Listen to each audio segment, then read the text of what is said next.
You're listening to the Small and Supercharged podcast with Ria Freeman, episode 121.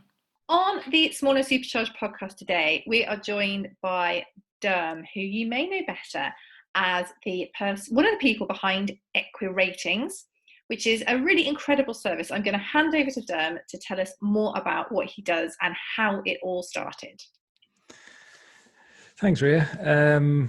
Yeah, I mean, it's a big opening question, how Equiratings started. I mean, I won't go into the full backstory, but it's, myself and Sam, friends for a long time. And we decided that, having looked at a lot of what was happening across the other sports, particularly the American sports, they really led with data and how they were using data to be able to inform fans or make decisions in the boardroom. And that was really the same, not just in sport, but across business. And it began to kind of creep into British sports and other sports, probably from the mid-90s onwards.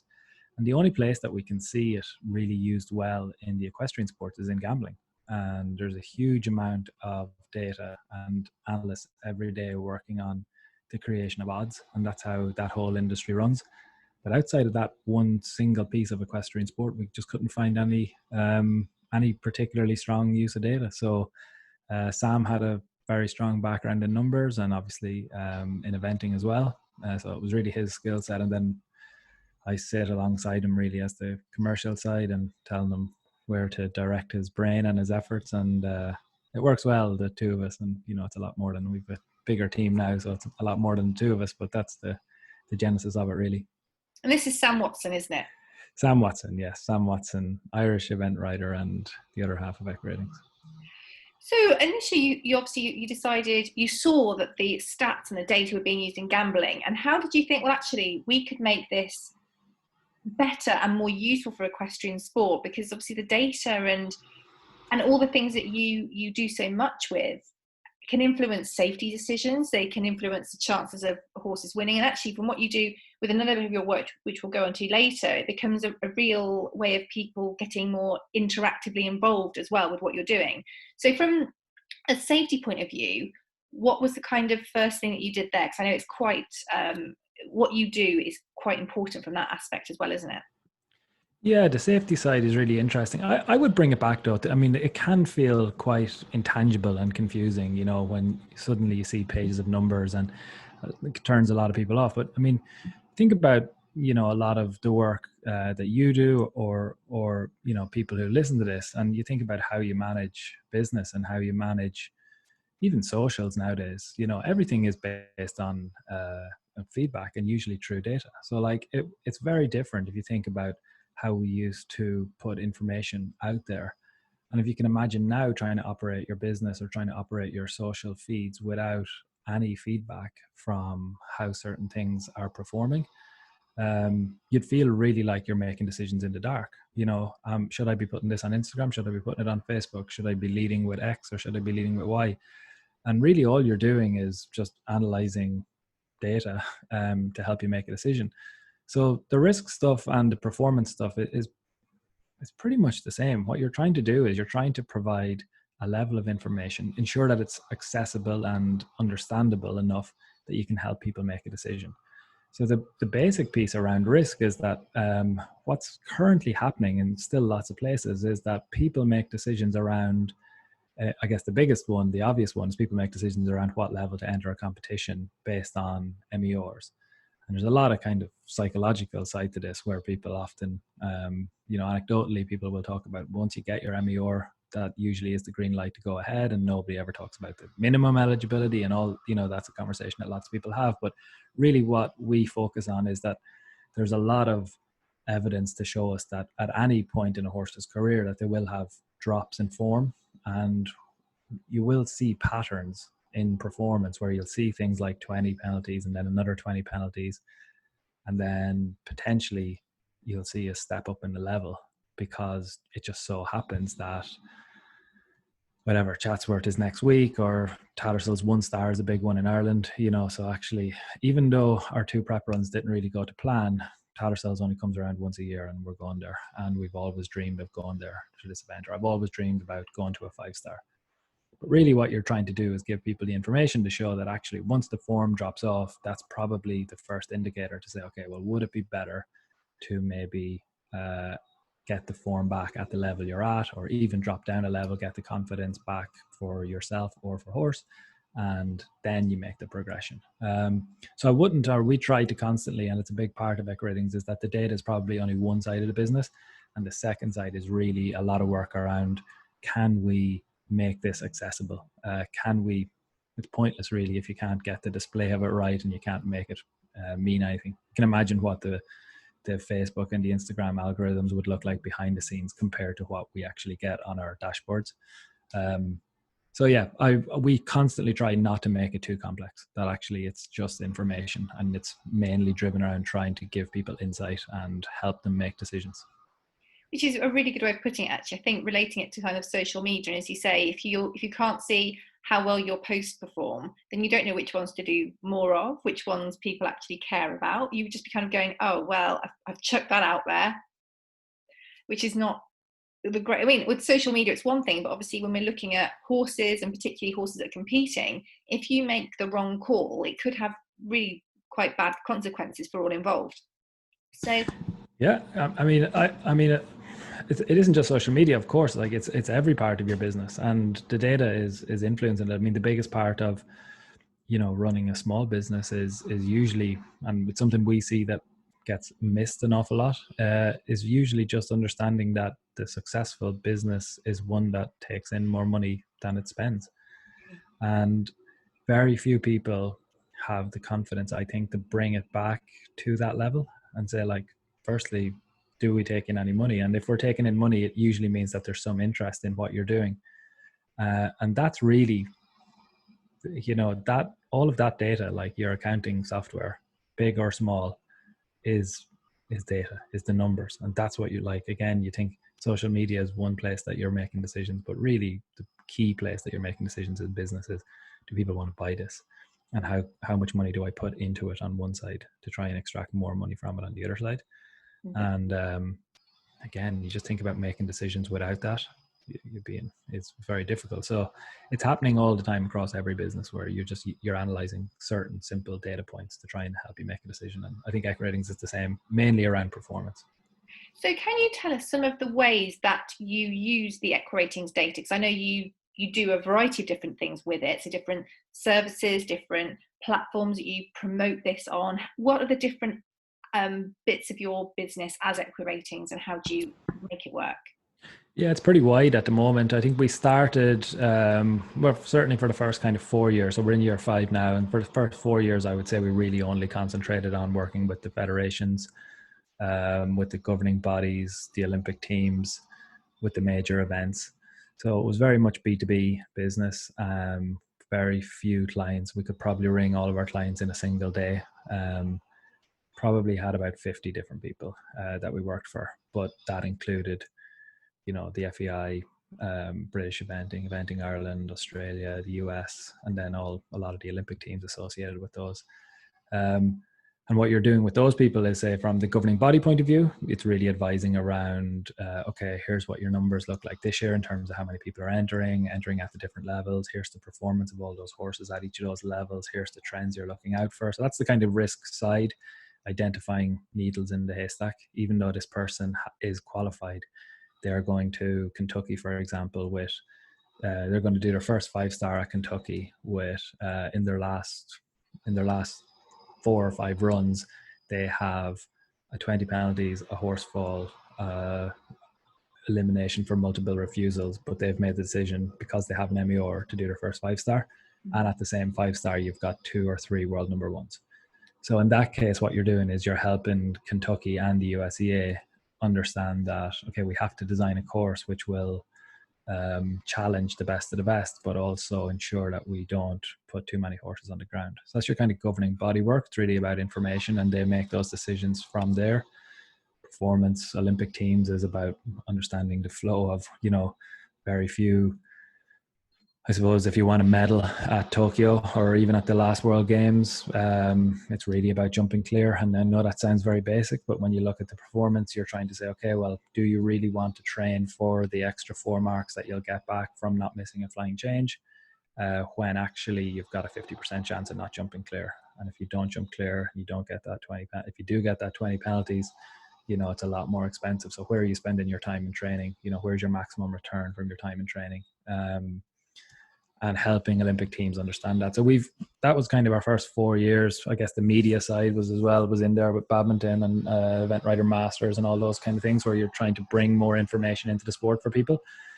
And then in the last year, we've moved a lot more towards, you know, a customer facing business, a B2C business, where we're saying, okay, we found one of the biggest gaps that we had in our business was we were looking at performance results week to week, or even month to month, or longer for certain horses. And there's a huge amount of data then that takes place around that. So training in particular. And we've decided, okay, well, if we can't influence how people think between competitions, we're not really going to be able to get this concept working where you manage a horse's form, and that includes day to day.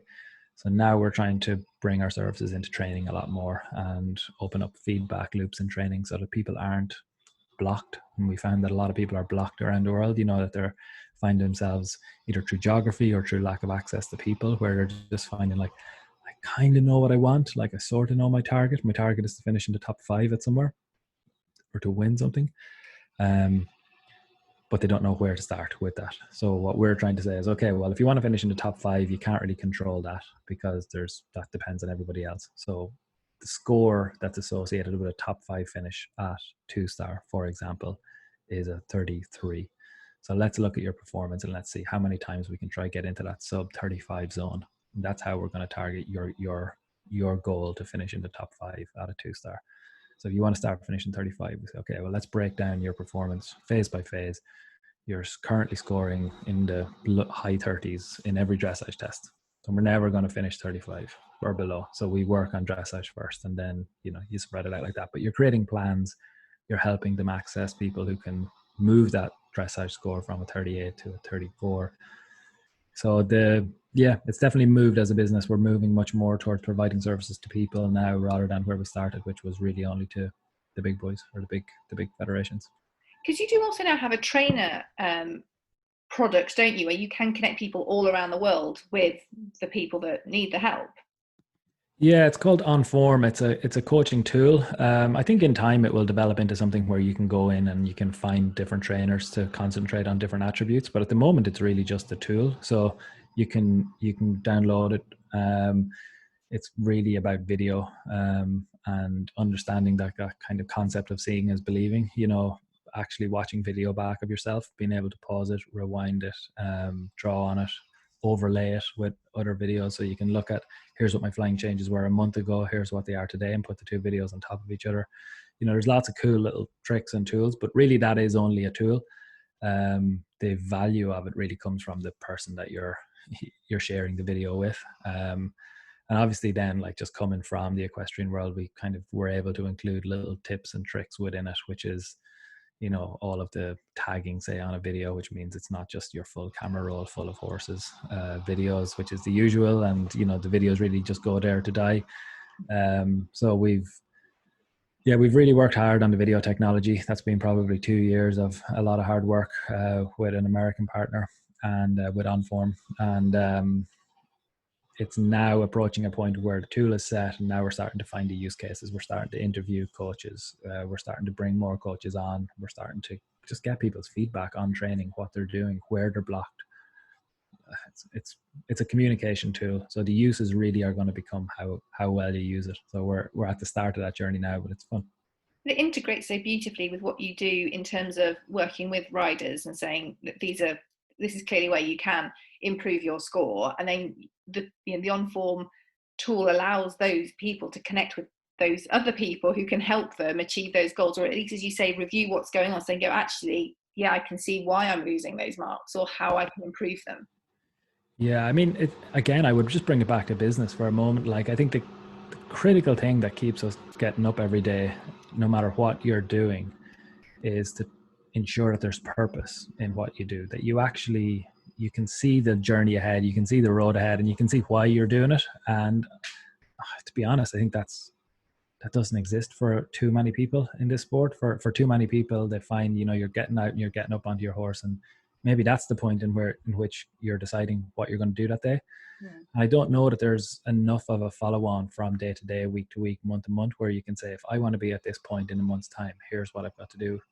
So as you say, it is a kind of it brings together a lot of our services. We're really obsessed with progress. I think that's probably the word that gets used most in every team meeting that we have. What is the progress here, and how can we show progress? So setting a target and setting a goal, which is really what drives the purpose, and then saying, let's work back from there. And using video is just one part of it. Understanding your targets, understanding how to reach a target, understanding how to set a target. They're all parts of kind of the original Equiratings use of numbers, I suppose. So yeah, it's starting to tie together nicely. And yeah, we're at an interesting place now, I think, where the business is sort of starting to make a lot more sense. It's 5 years in, and now we can start slowly. We're getting to a point where we can see the circles beginning to complete, but it's been a journey to get to here. So one place that people listening to this may have seen you is with ERM, with the Event Rider Masters. And can you tell us a little bit about the work you do with them? So that's really around, I suppose, context is probably the key word there. When you're looking at an event, again, I think for too long, we've brilliant commentators in the sport, but a lot of commentators up until now probably just didn't have access to the information, which we believe makes it something more exciting, not necessarily to the hardcore audience who will love just watching. They'll love just watching William Fox Pitt, for example, jump clear somewhere. You know, there's a huge emotional pull of this. You think of the emotional wins of badminton over the last few years, Peggy French and Janelle, and you don't really need data to make that exciting. But when you think classic Moe with Janelle Price hadn't jumped a clear round show jumping in, I think, 13 or 14 show jumping rounds before that badminton one, and hasn't jumped one since, by the way. Now, if you know that as a fan watching that, it isn't just about Janelle becoming the first female winner of badminton in 10 years or more. It's actually about classic Moe has kept all the poles up, and this huge achievement that happened and all of this excitement on one day. But you're halfway around the course and you think the first piece of information that Equiratings is providing there is the last time we had a badminton winner was Lucinda Fredericks. It's been a male every time since that. We had like female dominance in the early 2000s with like Mary King and Pippa. And then we had a big gap, you know, for 10 years or more, we didn't have a female winner, and a sport that talks about so much equality and so much talent of like females at the top of the sport. So we've got this tense moment in the show jumping. She hasn't jumped clear, and Janelle has the opportunity to do it, and she jumps clear. And really all that we've done is add the context of two pieces of information. One is this horse doesn't jump clear that much. If she can do it here, it's going to be history making. And two is here's why it's history making. It's very long. It's been way too long since we've had a female winner. And you take those two pieces of information out, it's still an amazing moment, but it's a different moment. It's built around your own understanding of Janelle and her story from New Zealand and all of the color pieces. But that's probably not going to be enough to attract a bigger audience, a wider audience, someone who's just flicking through the channels for the first time, or someone who's been brought there to badminton that day for a friend, by a friend. So to keep people in the sport and to keep people while they're flicking through channels, you've got to try and provide context. So I think that's what we do with Event Rider Masters and with lots of the events, which is about find the piece of information which makes this a story. And that's our kind of fan engagement and our media side of the business. And on your journey, what would you say, we're going to go for highs after lows, but what would you say a low's been? Because you've been doing this for 5 years now. And yeah. From a business point of view, like having a small business is hard anyway. Yeah. So what's been the kind of low on your business journey? The lows,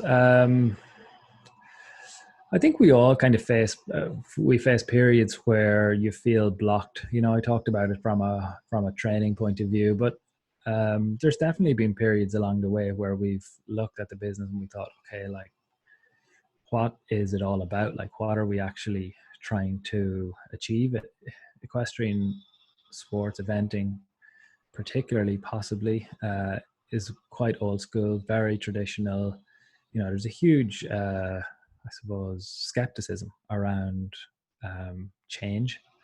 And we see that with, you know, even tiny bits of change, like the dressage multiplier, for example, or the flag rule. You know, you think about the things that really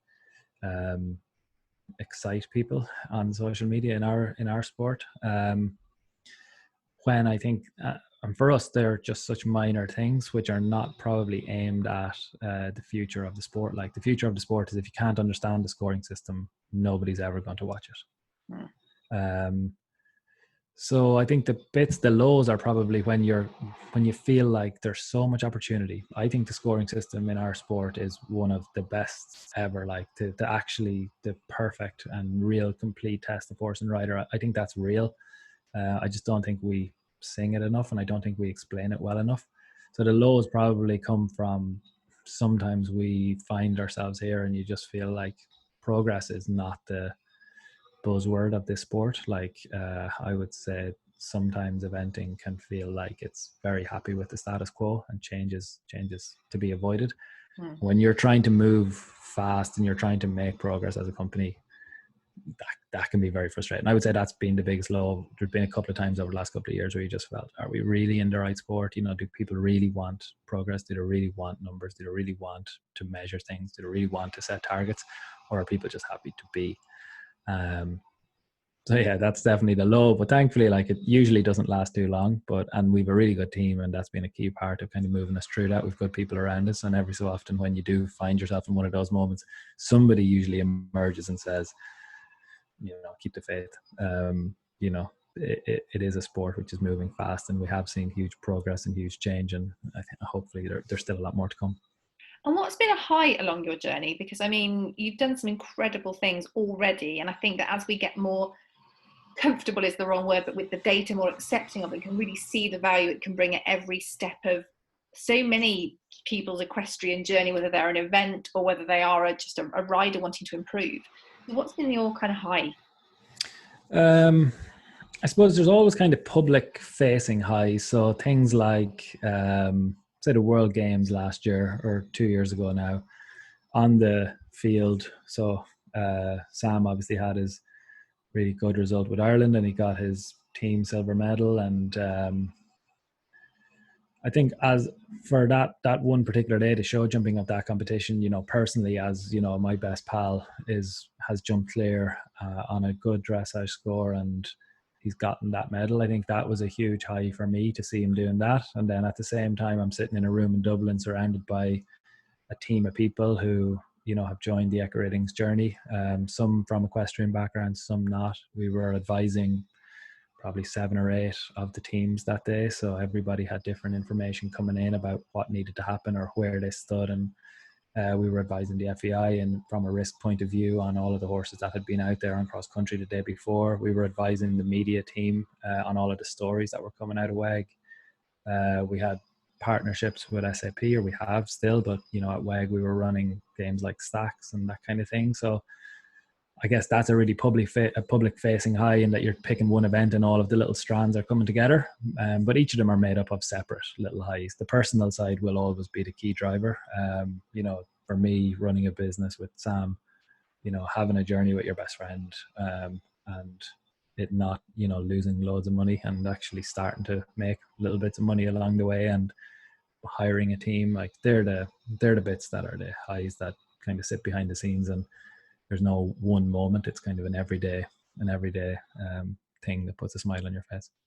And what can we expect to see from you in the future? If there's anything you're allowed to tell us. Oh yeah, we're pretty open about the future planning, to be honest. I think the goal for us now, I think as I say, we're trying to get people to use numbers, and you can't ever just give people numbers and tell them that they should use them. So we're trying to make things more accessible all the time. At the moment, we're working on, so we have Eventing Manager, which has been a fun new app which we've released, which is in simulated competition while we don't have competitions. But that will be for live competition soon, which is a fun app. And we have a team meeting in this afternoon about a new app which will be around helping people put in their own metrics into an app, which then creates their own metrics. So if you input 6 results, it will then unlock all of the metrics for you, which will be a free app for eventing fans. And I guess that will be probably the second half of this year. That will be in development, and we're looking at show jumping, and we're moving into racing. So yeah, I think other sports and other services, things at the moment still feel busy, even in a difficult time like this. Last 3 or 4 months have been. Yes, absolutely. So we're recording this and we're still in the coronavirus pandemic. And obviously you've got your amazing podcast as well, which is going from strength to strength. Yeah, the podcast has been great, and Nicole has been the key driver alongside us there. Nicole's become one of my best friends, I suppose, in the last probably 3 years, and we talk every day. So it's been a real high point, I would say, as well, to watch the growth of that. And it's now at kind of 1,000 downloads every day. And when we started, it just wasn't anywhere near that. And it's a lot of planning and a lot of work, and as you know, recording and editing and getting guests on, and it takes a lot to get these out. So thank you for doing it, and thank you for having me on yours. So yeah, we understand the work in it, and it's been great to see it. It's been great to see it grow, and yeah, it's something we're really proud of. Well, thank you so much for coming on today. I really, really appreciate your time, and I've loved finding out more about Equiratings.